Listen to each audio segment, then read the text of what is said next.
維士律師行嘅宗旨係想客戶所想，解客戶所憂。維士律師行擁有豐富嘅經驗，為客戶提供實用而且具策略性嘅顧問服務，協助客戶應對民事訴訟、商業糾紛、追討債項、處理違約問題等等。我哋喺刑事案件處理以及應對執法機關、監管機構嘅調查方面具有豐富經驗。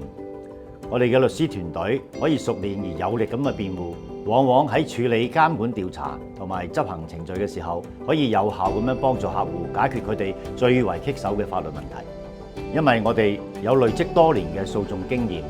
亦都俾我哋能夠向客戶提供具有價值嘅法律意見，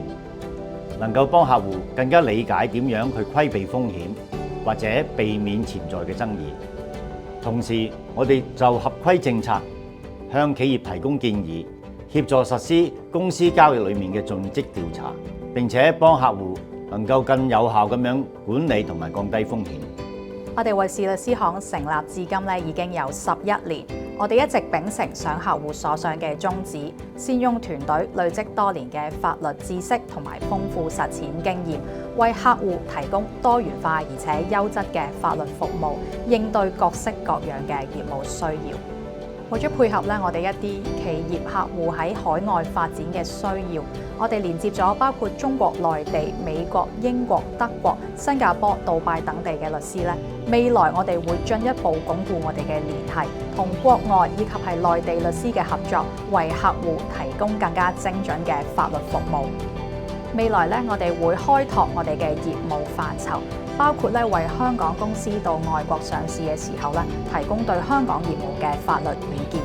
現時已經有香港嘅公司喺籌備美國納斯達克上市嘅過程之中委任我哋律師行作為香港公司嘅法律顧問。未來我哋希望輔助更多嘅客戶到其他嘅地區上市。科技發展未來會為社會帶嚟重大嘅挑戰。